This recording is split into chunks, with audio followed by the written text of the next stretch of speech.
राजा और रानी मुखिया के गांव से ही गुजर रहे थे, जो उनको कुल देवी के मंदिर जाना था। जाते जाते उनको रात हो गई तो वो मुखिया के दरवाजे के पास पहुंचे और जाके उनके दरवाजे के पास नॉक किया और बोला, कोई है, कोई है।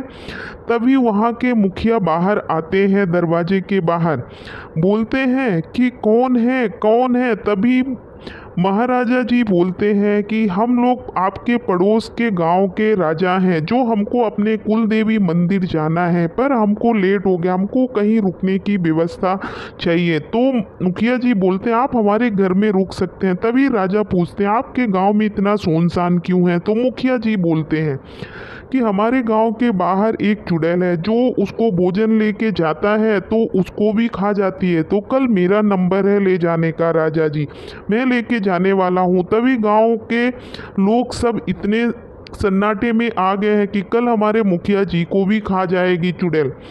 राजा जी बोलते हैं आपको चिंता करने की जरूरत नहीं है, मैं जाऊंगा उस चुड़ैल के पास, आप चिंता मत करिए, हमारा रास्ता उधर से ही है, कल सुबह होके मैं निकलूंगा। तभी राजा जी घर के अंदर जाते हैं। घर के अंदर जाके खाने पीने की व्यवस्था करते हैं, खाना पीना खिलाते हैं।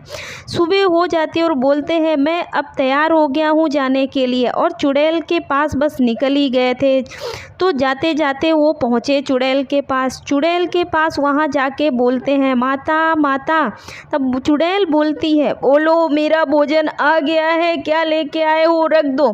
तभी बोलते हैं मैं अपना दिल लेके आया हूँ। चुड़ैल वो आवाज़ सुन के बिल्कुल शांत हो जाती है और बोलती है राजा जी आप यहाँ पे, कोई बात नहीं, मैं ये तभी राजा बोलते हैं आप यहाँ से माता चले जाए। तो बोलती मैं यहाँ से चली जाऊँगी। राजा जी खुश होके जाके राजा जाते हैं और जाके बोलते हैं आपके पास के जो गांव की चुड़ैल थी वो यहाँ से चली गई है, इसलिए आप लोग सब कोई खुशी खुशी से रहिए और मैं अब अपने कुल मंदिर जाने के लिए तैयार हो जाता हूँ। उसके